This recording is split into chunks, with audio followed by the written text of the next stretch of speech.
This is Agriculture Today, and I'm Shelby Varner with the K-State Radio Network. A cattle market update from Derrell Peel, Oklahoma State University livestock economist, kicks off today's show.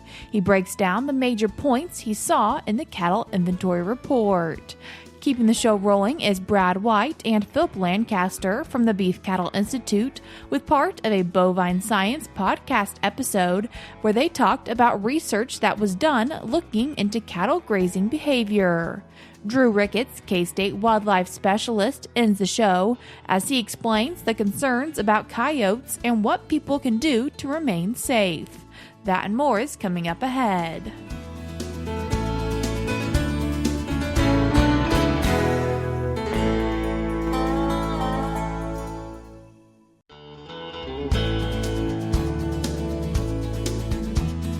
You're tuned in to Agriculture Today, and we start our Monday show with the cattle market update from Oklahoma State University livestock economist Derrell Peel. Derrell, thanks for joining us today. You bet. Great to be with you. Derrell, we'll talk about the cattle inventory report, but first, just an overall picture of the cattle market. Did we see any impacts because of the recent weather we had? You know, we had a pretty big weather event that covered lots of the country. And for a lot of places, it was unusually cold. And depending on where you were, there was either ice or snow or not. Ironically, in my recent travels, I went from Oklahoma north up to Iowa. And the farther north you went, the less snow there was, to the point where there was no snow in Iowa when I got there. So, a little bit unusual the way this storm came in kind of from the south. But all of that said, yes, there will certainly be some impacts. Obviously, producers have a lot of management headaches getting through these storms, particularly the farther south it is and the less used to it that they are. It stayed sub-freezing for several days, which is unusual. So there was a lot of chopping of ice, a lot of extra hay hauling. A few guys, cow-calf producers, were in calving season.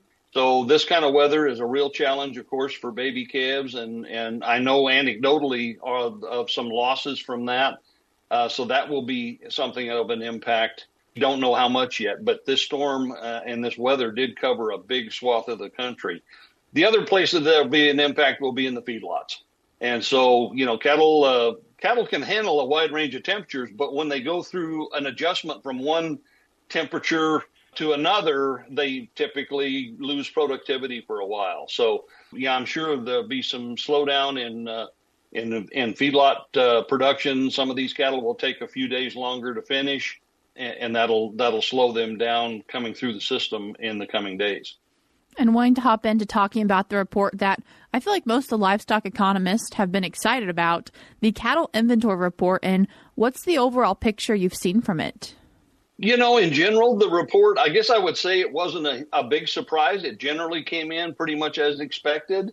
That said, if anything, it basically says that we have continued to extend the story we've been telling for about 3 or 4 years now, in that the industry technically got a little bit smaller again in 2025. So the January 1 all cattle inventory comes in. It's actually, it rounds to 100% of last year. It's fractionally smaller. But the beef cow herd, which is one place where we're really focused, came in smaller than last year. That's a little bit of a surprise to me. I thought it might actually be fractionally higher. I'm not overly surprised that it's a little smaller, but what it says now is that 2025 wasn't the cyclical low. 2026 might be, but now we're going to have to wait till next year before we could confirm that. So we're going to continue to move forward, trying to figure out where the bottom is in this cattle cycle. And what did you see when it comes to replacement heifers? Yeah, obviously, the story going forward is we have to rebuild this herd. We have to have replacement heifers to do that. The replacement heifers came in about 0.9% higher than last year, which is up. So you can take that as a positive that maybe we are beginning a little bit of heifer retention, but that's nowhere near the kind of number that would suggest we've got any growth in the immediate future. So typically when we're actively involved in herd rebuilding, that heifer replacement number for 2 or 3 years will go up 5-6% year over year. So 0.9%, maybe just enough to give us enough replacement heifers to replace the cull cows that we need to cull out of the existing beef cow herd. No growth in 2026, and frankly, very little potential for growth and through 2027 at least at this point. And so while we're on the topic of thinking of growth, what did the calf crop look like from last year? The July report had a projection for the 2025 calf crop at 33.1 million head. And if you look back in history, that would have been the smallest calf crop since 1941. This is the total calf crop, so it includes both beef and dairy animals. The January report now comes in with the calf crop even smaller than that, a little bit smaller yet, 32.9 million head.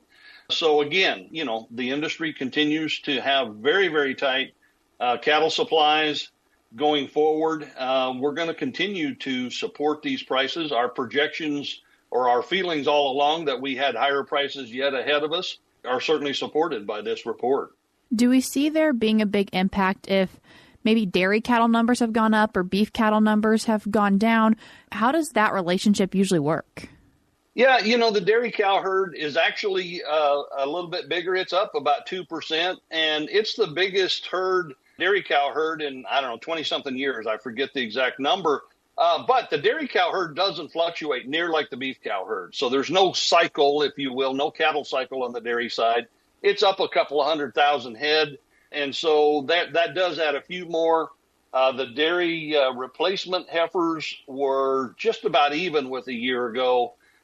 So no major changes there, maybe a few more dairy cows. That may mean we're going to cull a few more dairy cows. Beef cow culling actually should probably stabilize, or it may actually increase a little bit this year. Beef cow culling has been down the last 3 years, and that means we've been not culling those cows. They've been getting older, so sooner or later we're going to have to cull some of those older cows. And so I wouldn't be surprised if we don't see a little bit of increase in cow slaughter in the coming year relative to what we had last year. It won't vastly change the story in terms of beef production or anything like that, but it may moderate it slightly. Derrell, where do the beef on dairy calves end up when looking at this data? Yeah, that's a great question. And every Outlook meeting I do, everybody wants to know, where are these beef on dairy calves, and frankly, they're in here, right? So when we look at the total calf crop, that includes beef and dairy. So those calves are in there. When we look at the cattle on feed numbers, those calves are in there.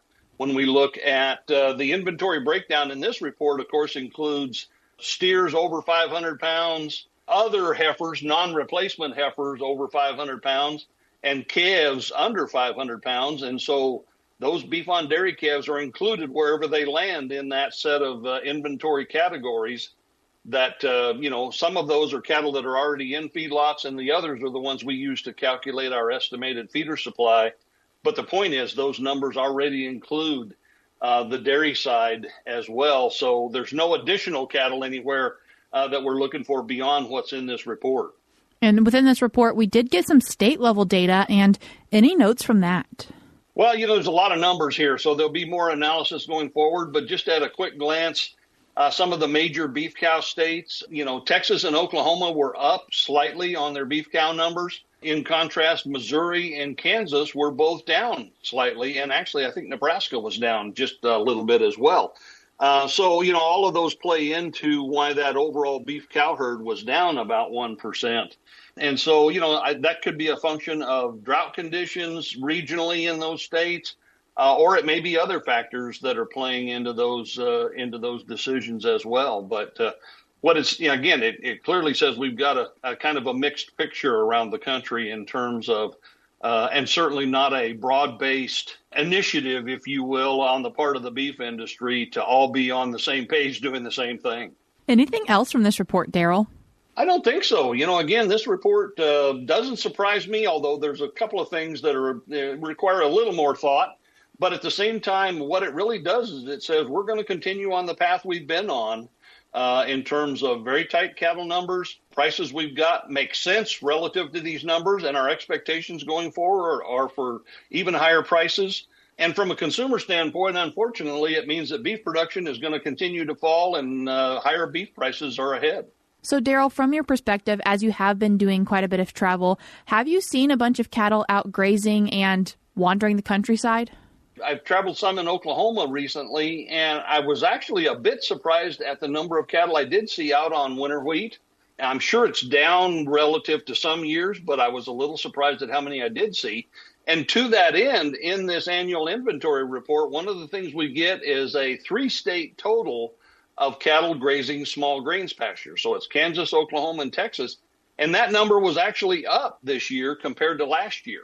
On the face of it, that would be a little bit surprising to me, but maybe not. And of course, we don't know what those cattle are. So not all of them, some of those may be heifers that are destined to be replacement heifers, because at that stage of growth, they look a lot like stocker cattle. We just don't know whether they're going to head towards a feedlot or head into a pasture with a bull when it's all said and done. So there are a few more cattle than I was really expecting to see.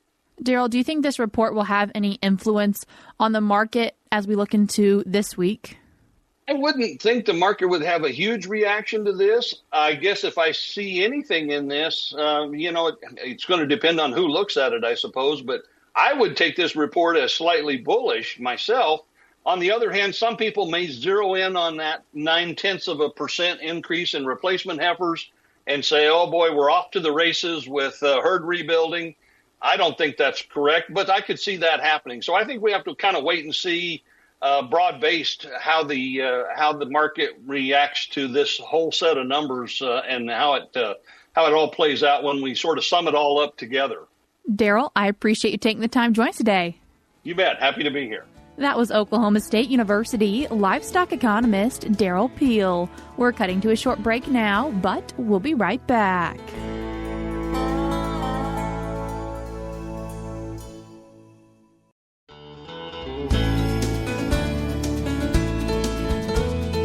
You're tuned back into Agriculture Today, and we continue our show with part of a Bovine Science podcast episode from the Beef Cattle Insitute as Brad White and Phillip Lancaster discuss grazing behavior. This paper that you brought to us is from 2025 in Livestock Science, and the title is Relationships Between Beef Cow Daily Distance Traveled, Age, Size, Hide Color, Foraging Optimization, and Grazing Distribution. Lead author Henning and last author Stam. And they kind of address some of these questions. Tell us a little bit about this paper and what you found.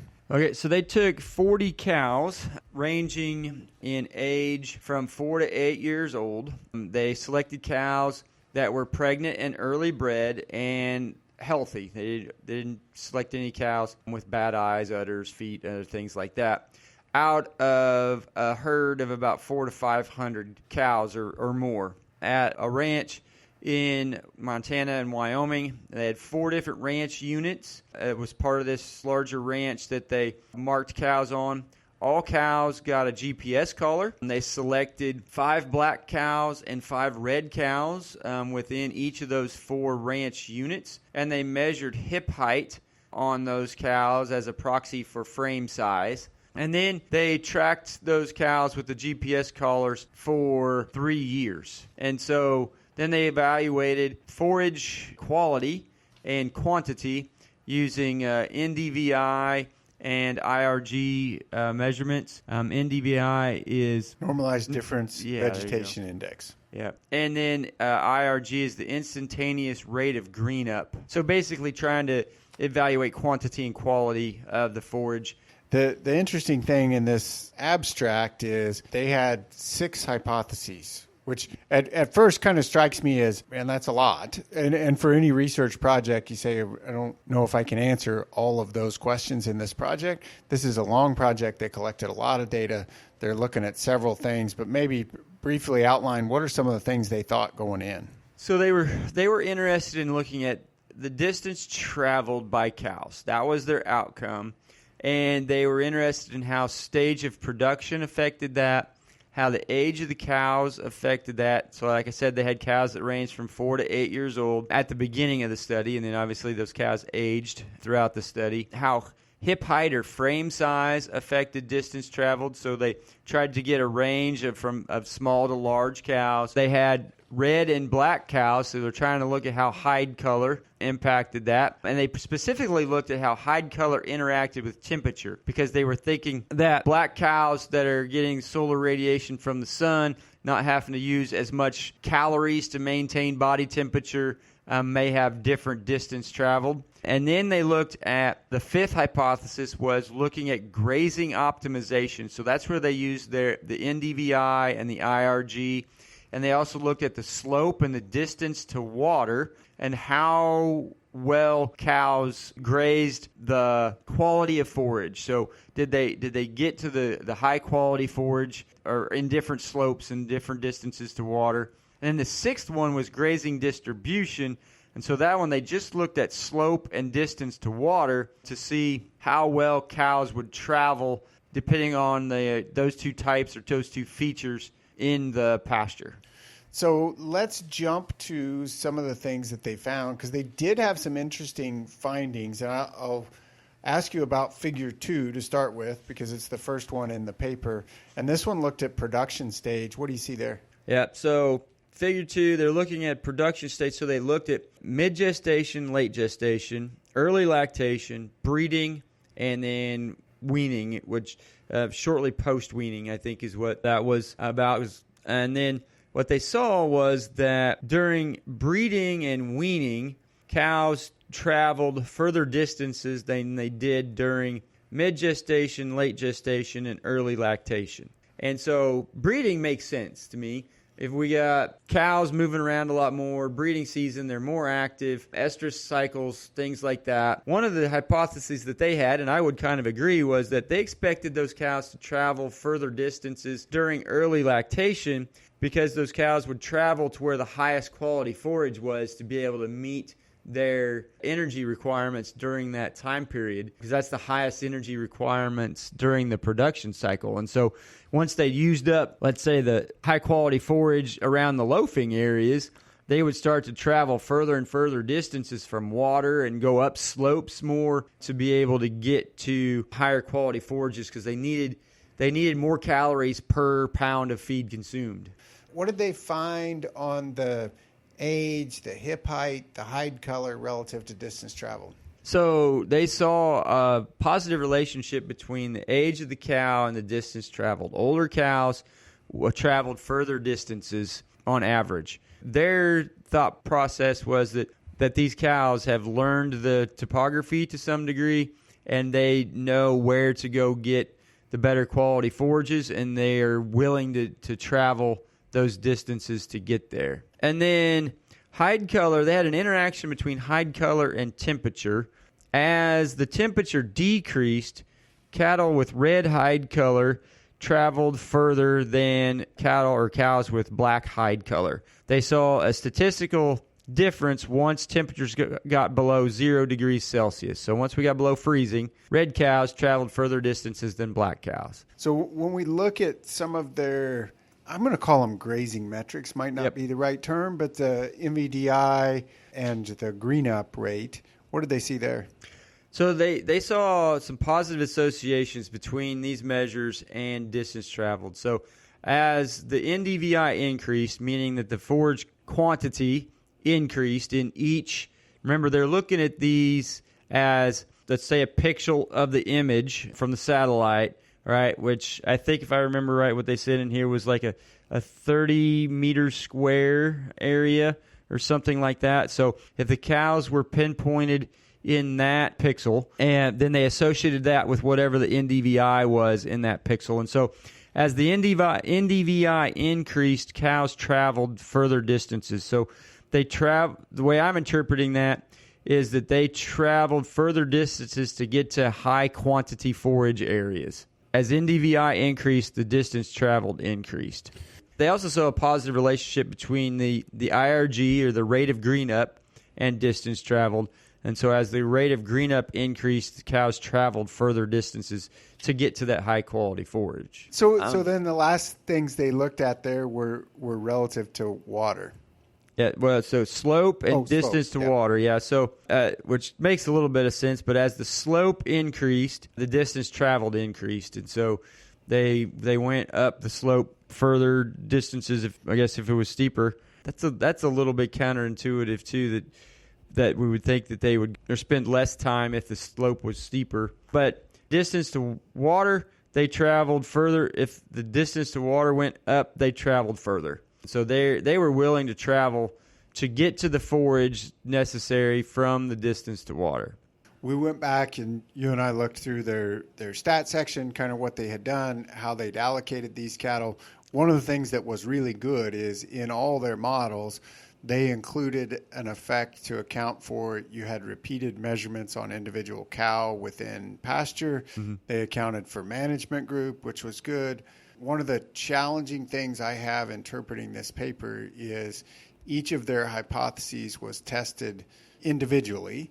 And the one that comes to mind is, we talked about it at the start, the production setting and weather or time of year would be a good example of pretty much complete confounding, hard to control for, and confounding being when potentially another variable, weather, affects your outcome of interest, distance traveled, in addition to the one you're trying to study, which is production cycle. Mm-hmm. So it's hard to control. That one in particular, it's hard to control for, but they had weather data. They could have put some of these things in the same model. The challenge there is probably some of the things you wanted to give answers on would have dropped out of that model, is what I'm guessing. Very possible. Yeah, I disagree a little bit with the way they did their statistics, because there's obviously probably some confounding. A good one is production stage. I mean, just late gestation is happening or mid gestation is happening in the wintertime, when you also have the coldest temperatures likely. They did not look at temperature and production stage in the same model, so you don't know for sure how to interpret those differences. They did a good job, in my opinion, of selecting a wide range of type of cows to look at these things, but it's almost like it is an observation study. They didn't assign cows to certain specific characteristics where they could control everything else. So you got cows that are different ages and different hip heights and things like that, and you're not controlling for both of those in the same model. So a few take-homes from what we looked at, what they found in those individual models. Cows moved more between breeding and weaning. The older cows moved more distance traveled than younger cows, potentially for selection. In the cold temperatures, the red cows moved a little bit more. When the pasture was greening up, everybody's moving around, potentially being more selective. They traveled quite a ways to water, and if they were going up and down slopes, they traveled more. Mm-hmm. Once again, that was BCI's Phillip Lancaster and Brad White. The full episode will be linked in today's show notes on agtoday.net. We're cutting to a short break now, but we'll be right back.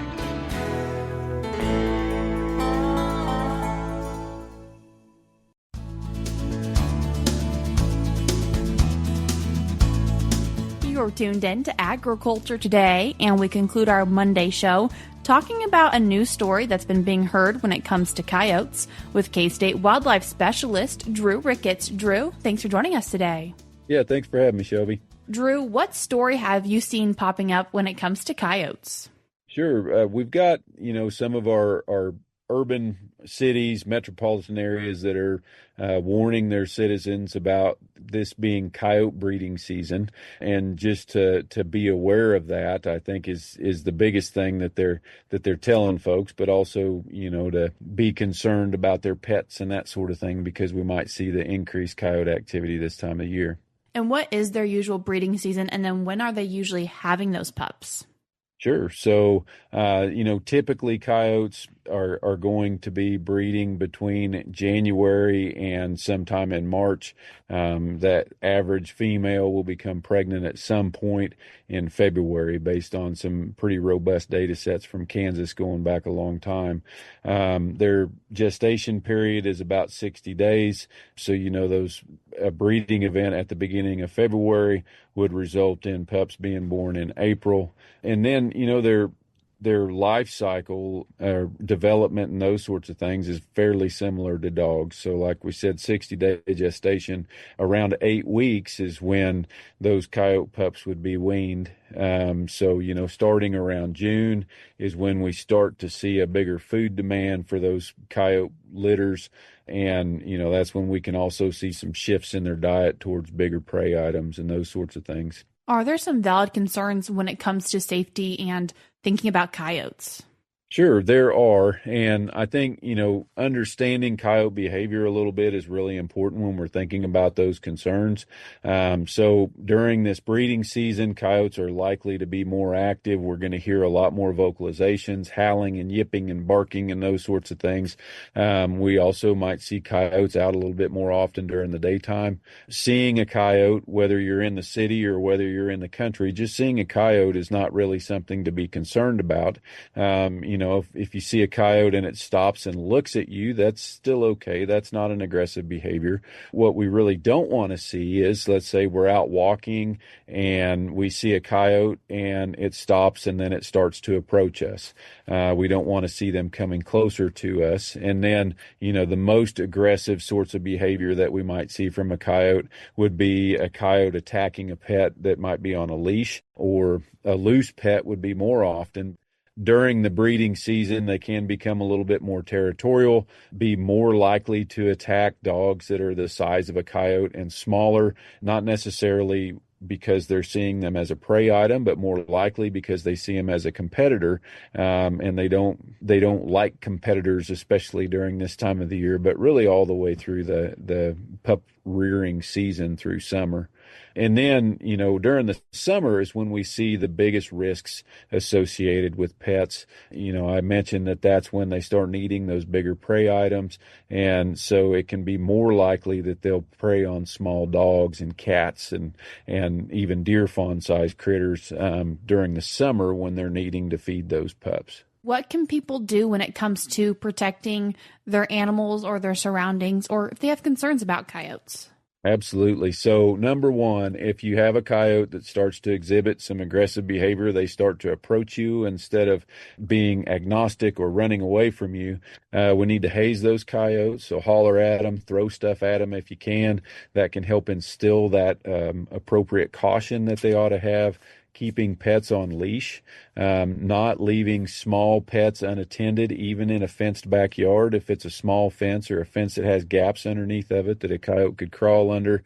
Don't feed pets free choice. Don't have water available. Don't intentionally feed coyotes, because the more they associate humans and food in our yards and those sorts of things with something good for them, like the reward of food, the more likely they are to be aggressive towards us and potentially act aggressively towards our pets. Drew, I appreciate you taking the time to join us today. Yeah, thanks for having me. That was K-State Wildlife Specialist Drew Ricketts. That's all we have for you today on Agriculture Today, but we'll be back with more for you tomorrow.